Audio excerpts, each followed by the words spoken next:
Hi everyone. Today we want to talk about amino acid and protein.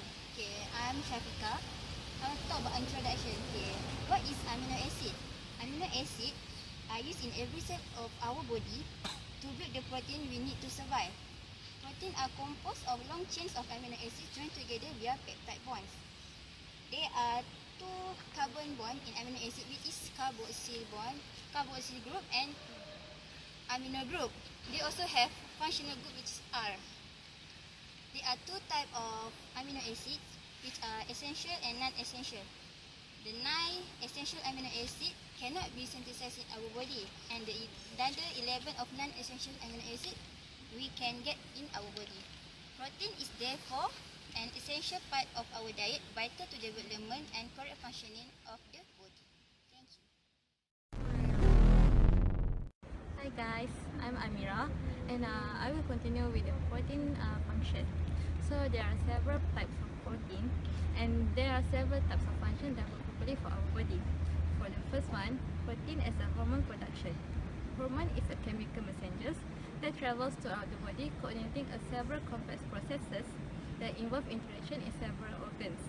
For an instance, the chemical that secreted from the liver will be carried by hormone that travels to the pancreas, and the pancreas will stimulate the process.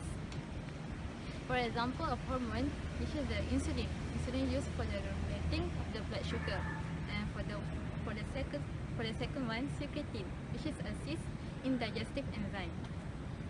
For the second one is the protein as an enzyme.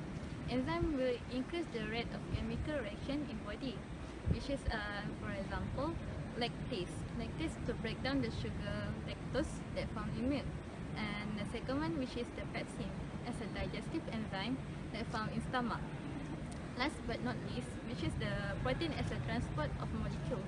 Protein forms an antibody that helps to prevent infection. This protein identify and assists in destroying the pathogens. For example, IgG. IgG is an antibody that helps in phagocytosis, and it will activate the NK cells to kill the pathogens. Okay, that's all. Hi, I'm Adeline. I will explain about albumin. Okay, albumin is synthesized in liver. There are 4 types of function of albumin. Firstly, maintenance of polyosmotic pressure. Secondly,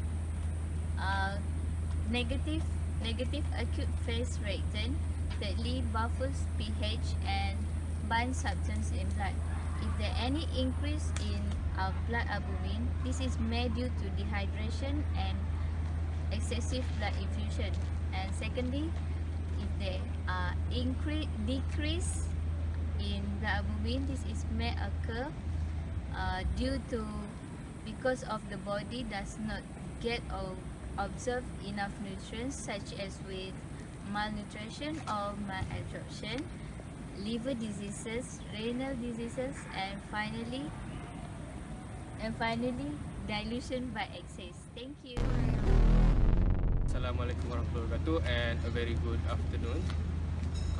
My name is Muhammad Shakir, and I will talk about globulins. Okay, what is globulins? Globulins are a part of proteins which is synthesized in the liver, same as albumin. Okay, globulin is generally divided into alpha, beta, and gamma, while the alpha has subdivision of alpha 1 and alpha 2.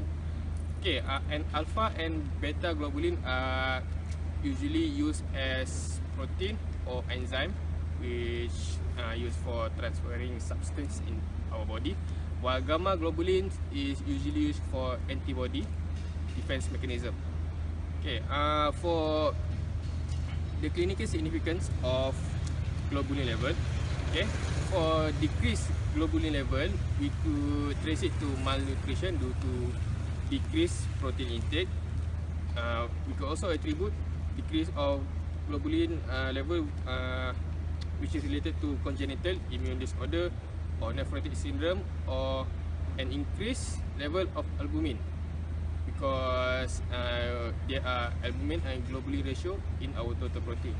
Okay, for the increased globulin level, we could attribute it to infection due to increase of IgG, IgM, which is part of gamma globulin. And we could also relate it to chronic inflammatory disease, multiple myeloma, and a decrease in albumin level, which cause a disrupt in albumin globulin ratio. Okay, thank you. Okay, hi, I'm Noor Tahira Izzati binti Hassan. I will explain about aminoacidopathis.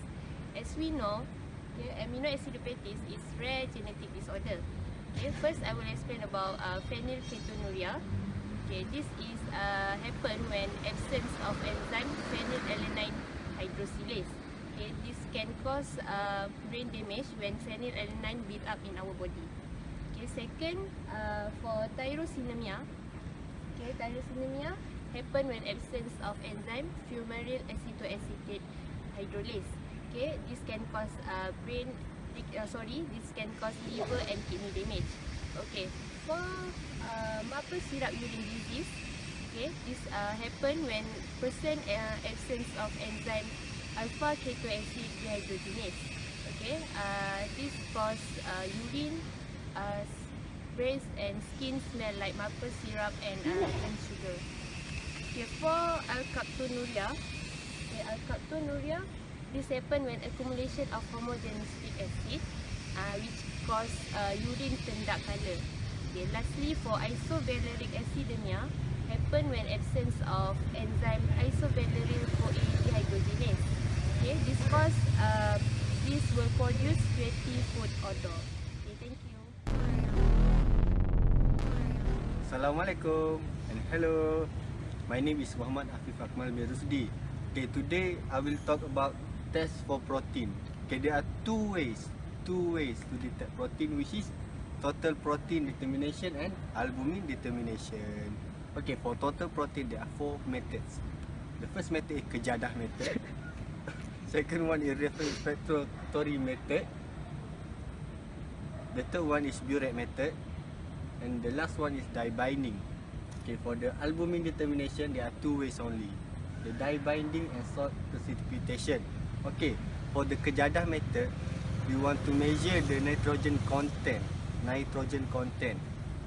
Okay, for the refractometry, we want to measure the refractive index in the solute in the serum. I repeat, refractive index.